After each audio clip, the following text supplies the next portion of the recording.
DeFi 之下跟 Fi 之下，今年引领 Web3 的众多概念中，再质押成为2024年的一大关注点。而在一众推出的再质押项目当中，似乎追根溯源都离不开 EigenLayer 这个项目。那身为 Web3 玩家的你，真的了解 EigenLayer 在做什么吗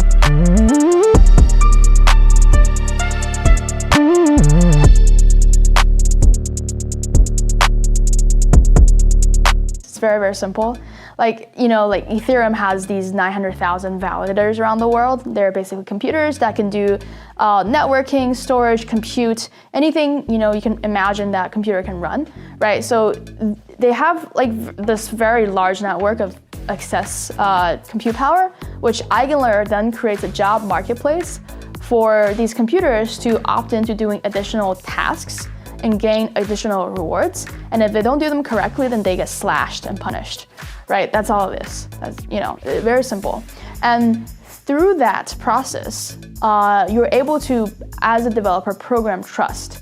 Because previously, you can maybe launch, smart contracts and access the trust of Ethereum, right? Ethereum is the sort of global trust network. But what if you want to build another network on top of Ethereum and still access that trust, right? So through EigenLayer, you can access three types of trust. The first is decentralized trust, meaning with these 900,000 computers around the world, they're distributed geographically, right, run by different people.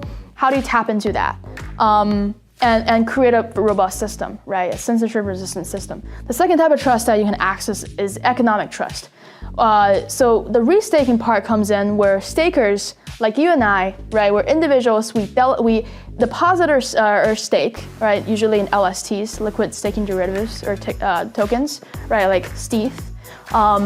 If you're a solo staker, you can essentially still run your system, just point your withdrawal keys to EigenLayer. But mostly we can talk about the LST. So stakers like you and me delegate or stake to these operators, to these Ethereum computers, and essentially saying, I believe that this computer will do good work and will not collude, and thereby providing capital for economic security. So if these nodes do collude, then they get slashed. So there's just the second type of trust, which is economic trust.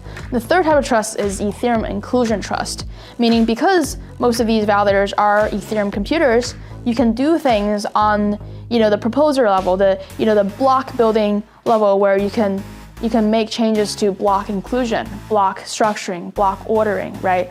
And many things around MEV management.